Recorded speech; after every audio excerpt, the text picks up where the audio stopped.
বর্ষা চৌধুরীকে এবার ধুয়ে দিলেন জনতা। বর্ষা চৌধুরীকে দেখতে নাকি কুকুরের মতো নাটক করেছেন তিনি, এমনটাই অভিযোগ বর্ষার বিরুদ্ধে। অন্যদিকে ইদিকা পাল হয়ে উঠলেন বলিউডের তামান্না ভাটিয়া।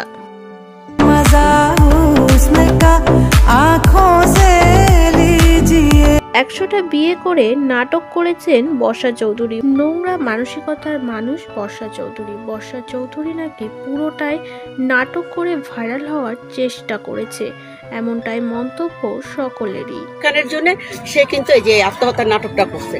আমি নিজেও এই মহিলার জন্য কান্না করছি, চোখের পানি ফেলাইছি, এত কষ্ট পাইছি এর জন্য যে এত ভোলাবালা চেহারা দেখলে কুত্তায় বমি করে দিবে।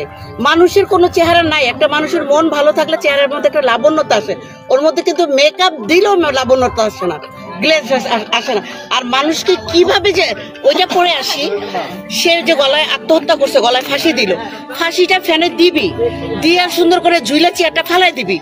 তুই তো একটা পুরুষ ঘরে ঢুকলে কেমনে কি এটা শিখায় ফেলাইতে পারোস নতুন পুরুষদেরকে, নতুন ছেলে যে এটা ঘরের থেকে বাচ্চা বাইরে এটারে শিখাইতে পারোস। আর তুই ফাঁসি কিভাবে দে এটা জানোস না?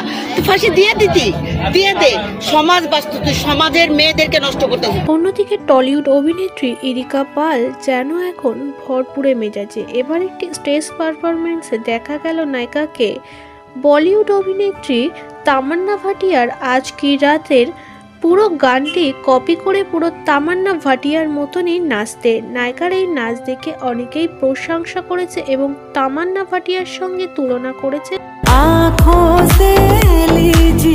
খুব শীঘ্রই আবারও ঢালিউডের শাকিব খানের সঙ্গে বরবাদ মুভিতে দেখা যাবে ইদিকা পালকে। ফুল দমে কাজ করছেন নায়িকা।